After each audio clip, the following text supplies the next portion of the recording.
Hi ಎಲ್ಲೋ, ಇದು ನನ್ನ ಭಾನುವಾರದ ಮಿನಿ ವ್ಲಾಗ್. ನಾನಿದು ಫಸ್ಟ್ ಮಿನಿ ವ್ಲಾಗ್ ಮಾಡ್ತಾ ಇರೋದು. ಸೊ ಇವತ್ತು ನಮಗೆ ಒಂದು ದೇವನಹಳ್ಳಿಲಿ ನಾಮಕರಣ ಇತ್ತು ಮತ್ತು ನಮ್ಮ ಅಣ್ಣನಿಗೆ ಹುಡುಗಿ ನೋಡಬೇಕಾಗಿತ್ತು. ಸೊ 2 ಫಂಕ್ಷನು ಮುಗಿಯುತ್ತೆ ಅಂತ ಹೋಗ್ತಾ ಇದ್ವಿ. ಸೊ ಅಲ್ಲಿ ನನಗೆ ಫ್ಲೈಟ್ ಕಾಣಿಸ್ತು. ಫ್ಲೈಟ್ ಮಿಸ್ ಆಗಿ ಫ್ಲೈಯಿಂಗ್ ಬರ್ಡ್ ಕಾಣಿಸ್ತು. ಹಂಗೆ ನನ್ನ ಬೇಬಿದೊಂದು ವೀಡಿಯೋ ಕ್ಯಾಪ್ಚರ್ ಮಾಡಿಕೊಂಡು ಸ್ಮಾಲ್ ಬ್ರೇಕಲ್ಲಿ ಒಂದು ಸ್ವಲ್ಪ ಸ್ನ್ಯಾಕ್ಸ್ ತಿಂದ್ಕೊಂಡು ಫುಲ್ಲು ಟ್ರಾಫಿಕ್ ಆಗಿತ್ತು ದೇವನಹಳ್ಳಿಲಿ. ಸೊ ಹಾಗೆ ಮುಂದಕ್ಕೆ ಹೋಗ್ತಾ ಹುಡುಗಿಯವ್ರ ಊರು ಸಿಕ್ತು. ಹುಡುಗಿ ಮನೆಯಲ್ಲಿ ಹೋಗಿ ಒಂದು ಸ್ವಲ್ಪ ಟೀ ಜ್ಯೂಸ್ ಎಲ್ಲ ಕುಡಿದ್ವಿ, ಹುಡುಗಿ ನೋಡಿದ್ವಿ.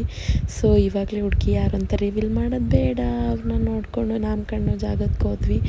ಸೊ ಅಲ್ಲಿ ಸ್ವಲ್ಪ ನನ್ನ ಮಗಳು ಆಟ ಆಡ್ತಾಯಿದ್ಲು. ಆಟ ಎಲ್ಲ ಮುಗಿಸ್ಕೊಂಡು ಅವಳದು ಮೆರ್ತಡಿದೆಲ್ಲ ಆದಮೇಲೆ ನಾವು ಊಟ ಮಾಡ್ಕೊಂಡು ಬಂದ್ವಿ. ಫೋಟೋ ತೆಗೆಸ್ಕೊಳಕ್ಕಂತ ಮಾಮೂಲಿ ನಾನ್ ವೆಜ್ ಊಟ ಇತ್ತು. ಸೊ ಇಲ್ಲಿ ಸ್ವಲ್ಪ ನನ್ನ ಬೇಬಿದು ಮತ್ತು ನನ್ನ ಮಗಳದು ಫೋಟೋ ಸೆಷನ್ಸ್ ನಡೀತಾಯಿತ್ತು. ಅಷ್ಟರಲ್ಲಿ ನಮ್ಮ ಬೇಬಿ ನನಗೆ ಏನು ಮಾಡಿಲ್ಲ ನೋಡಿ. Thank you, love you.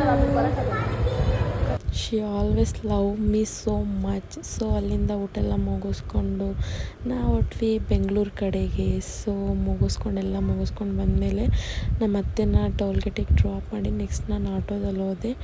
ಆಟೋದಲ್ಲಿ ನಮ್ಮ ಮನೆಗೆ ಹೋಗ್ತಿದ್ದೆ. ತುಂಬ ಮಳೆ ಬೇರೆ ಬರ್ತಾಯಿತ್ತು. ಸೊ ಇದು ನನ್ನ ಈ ದಿನದ ಮಿನಿ ವ್ಲಾಗ್ ಆಗಿತ್ತು. ಚೆನ್ನಾಗಿದ್ರೆ ಲೈಕ್ ಮಾಡಿ.